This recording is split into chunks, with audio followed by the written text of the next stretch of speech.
The decline bench press is the least useful bench press you have ever done, and we know you love doing it because it's your strongest bench press, because it is the greatest ego-stroking bench press for any high school or college athlete out there, but it's not worth your time, especially if you really want chest development. Yeah, growing up in football especially, is we used to decline bench press because we're able to get big numbers. It was very impressive for each other, but in reality, the carryover wasn't really effective. Exactly. If you want numbers, if you want a stat, sure, keep decline bench pressing. If you want to grow your chest, we're going to show you how.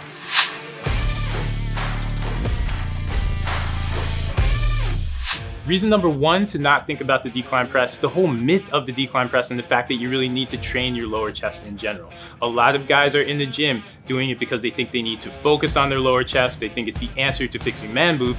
But if you really want to grow your chest in that size, you're a lot better off. You're going to get a lot more time under tension, and you're going to hit a lot more chest fibers by just going to the classic dumbbell press or even an incline press. And looking back on it, all the years in my early teens doing decline bench throughout sports and football growing up, I don't think I really even saw much of a result coming from that style of pressing versus the incline press or a heavy flat barbell bench press, which actually leads us perfectly right into the next point of the shortened range of motion. We're on that decline angle, we're shortening that range, we're bringing that bar down to that lower chest, but since our hips are up, that range shortens, and now the time under tension is not quite there.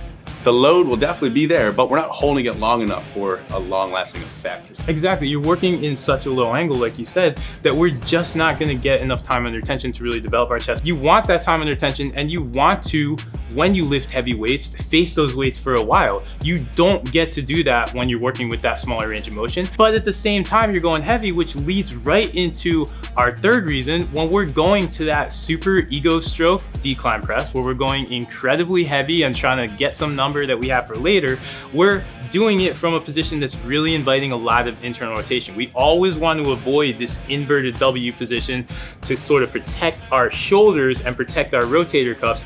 And on the decline press, whether you're using dumbbells or barbells, it gets really easy to lose the weight in that internal rotation position, especially when you're going crazy heavy. To piggyback off that, it all depends on your levers. Some people have long arms, some people have shorter arms. So yes, you may be able to push more weight. The position, depending on your arm length, may also be a big factor on the internal or external rotation in staying in position. Exactly. If you want a big number, keep decline pressing, we can't stop you. If you want chest development, hit these three alternatives instead. The first alternative would be a body weight dip. So we've all done dips before. The hand placement most of the time is a neutral grip, so it's gonna be a little bit easier on the shoulder, but we're gonna be able to angle our body a little bit forward or a little bit more upright and change the tension on where the pec is being challenged. And the great thing with that body weight dip is you can still, if you want to go heavy, we can still load that up. We can get a belt, we can throw some weights on there, we can use bands, but you can still get added resistance, so you can continue to push yourself with the body weight dip to really hit that decline angle chest, and you're going to get some triceps in there too. Your second alternative is if you really want to feel your chest and get that good squeeze, let's go to the classic move. Let's go to a push-up, except let's elevate the surface we're on. Now you're not going to move as much load. This is going to be the easiest version of the push-up you do. But if you were there because you really want to get that good squeeze on your lower chest and feel your lower chest working, this is a great way to build mind-muscle connection. It's also going to keep your shoulder blades nice and free so that you can press easily and really get that good feeling. It's a really good way to end a chest workout if you really have to hit that decline angle. And the third alternative, if you really want to load up, you need that ego push to get you going through that day, whatever it is, you can go to an alternative of a floor press. Safe in the shoulders, still that shortened range of motion, but now it's gonna be an alternative that we're gonna be able to load even more than that decline position.